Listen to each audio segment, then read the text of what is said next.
मोदी सरकार के तानाशाही रवैये को लेकर के देशी नहीं विदेशों में भी चर्चा लगातार हो रही है और इसी बीच ह्यूमन राइट्स वॉच की तरफ से मोदी सरकार को उनका रवैया बदलने की चेतावनी दी गई है। पल पल न्यूज के न्यूज रूम से मैं हूं आपके साथ नदीम अकरम। ह्यूमन राइट्स वॉच ने मोदी सरकार को आईना दिखाने का काम किया है, क्योंकि लगातार मोदी सरकार जो तानाशाही रवैये से कभी पत्रकारों को निशाना बना रही है, जो सरकार से सवाल पूछ रहे हैं या सोशल मीडिया के जरिए अगर कोई सवाल उठा रहा है तो उसे कुचलने की कोशिश की जा रही है। और यदि बात की जाए सामाजिक कार्यकर्ताओं की जो सड़क पर मोदी सरकार की नीतियों का विरोध कर रहे हैं, उनके ऊपर आयकर विभाग के छापेमारी, कभी किसी चीज की छापेमारी तो कभी सीपीआई की छापेमारी कराई जा रही है। इसको लेकर के ह्यूमन राइट्स वॉच जो है वो भड़क गया है मोदी सरकार को लेकर के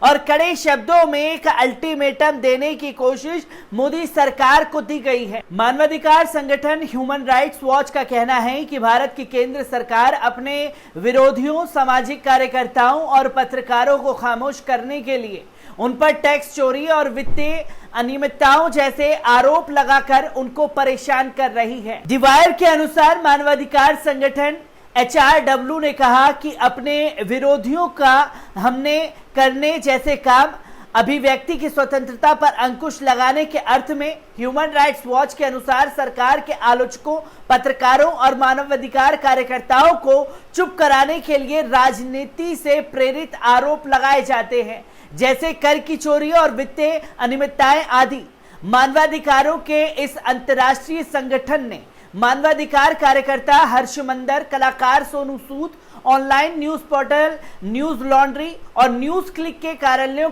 और घरों और परिसरों पर आईटी विभाग की छापेमारी का उल्लेख करते हुए कहा कि एजेंसियों की इन कार्रवाई का मुख्य उद्देश्य सरकार के आलोचकों को डराना धमकाना लगता है। ह्यूमन राइट्स वॉच की दक्षिण एशिया की निदेशक मीनाक्षी गांगुली का कहना है कि इस कार्रवाइयों से ऐसा लगता है कि जैसे ये काम सरकार के आलोचकों को शांत कराने के प्रयास के एक व्यापक कार्यक्रम का हिस्सा बन चुका है। उन्होंने कहा कि इस प्रकार के कामों से भारत के लोकतांत्रिक संस्थान कमजोर हो रहे हैं और मौलिक स्वतंत्रता बाधित होती जा रही है। मीनाक्षी गांगुली कहती हैं कि मौलिक स्वतंत्रता का गला घोटने वैश्विक स्तर पर भारत का प्रस्ताव कम हो रहा है। उनका कहना था कि भारत सरकार को चाहिए कि वे अपना रवैया बदले और जनता के मूलभूत अधिकारों को बनाए रखने की दिशा में काम करे। इसी के साथ आपको बता दें कि कार्यकर्ताओं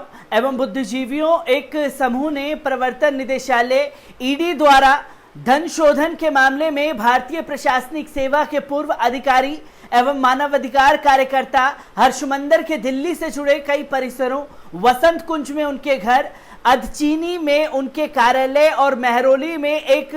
बाल गृह पर गुरुवार को की गई छापेमारी की निंदा की गई है। इन 500 से अधिक कार्यकर्ताओं ने कहा कि ये छापेमारी सरकार के हर आलोचकों को धमकाने, डराने और चुप कराने की लगातार की जा रही कोशिशों का एक हिस्सा है। इन बुद्धिजीवियों और कार्यकर्ताओं ने हर्षमंदर के प्रति एकजुटता दिखाते हुए संयुक्त बयान में कहा कि मंदर ने शांति और सौहार्द के लिए काम करने के अलावा कुछ भी नहीं किया है। बयान में कहा गया है कि हम मानवाधिकार और शांति के लिए काम करने वाले कार्यकर्ताओं को परेशान करने, डराने के लिए इन छापों की निंदा करते हैं। मंदर ने शांति और सौहार्द के लिए काम करने के अलावा कुछ नहीं किया है, लगातार ईमानदारी और सत्य के उच्च मानकों को बनाए रखा है। संयुक्त राष्ट्र की मानवाधिकार उच्चायोग मिशेल बैचलेट ने भारत में गैर कानूनी गतिविधियों निवारण अधिनियम UAPA के इस्तेमाल और जम्मू कश्मीर में बार बार अस्थायी रूप से संचार सेवाओं पर पाबंदी लगाए जाने को लेकर सोमवार को चिंताजनक बताया। जिनेवा में संयुक्त राष्ट्र मानवाधिकार परिषद के 48वें सत्र में उद्घाटन वक्तव्य में बैचलेट ने जम्मू कश्मीर में आतंकवाद का मुकाबला करने और विकास को बढ़ावा देने के लिए भारत सरकार के प्रयासों को स्वीकार किया, लेकिन कहा कि इस तरीके के प्रतिबंधात्मक उपायों के परिणाम स्वरूप मानवाधिकारों का उल्लंघन हो सकता है और भविष्य में तनाव, असंतोष बढ़ सकता है। उन्होंने कहा कि जम्मू कश्मीर में भारतीय अधिकारियों द्वारा सार्वजनिक सभाओं और संचार सेवाओं पर बार बार पाबंदी लगा दी जाती है, जाने का सिलसिला जारी है, जबकि सैकड़ों लोग अभिव्यक्ति की स्वतंत्रता के अपने अधिकार का प्रयोग करने के लिए हिरासत में हैं। साथ ही पत्रकारों और लगातार बढ़ते दबाव का सामना करना पड़ता है। बैचलेट ने कहा कि पूरे भारत में गैरकानूनी गतिविधि अधिनियम का उपयोग चिंताजनक है, जिसको लेकर के मोदी सरकार की कड़ी शब्दों में आलोचना बैचलेट द्वारा की गई है, क्योंकि लगातार ये कदम उठाए जा रहे हैं जिसके चलते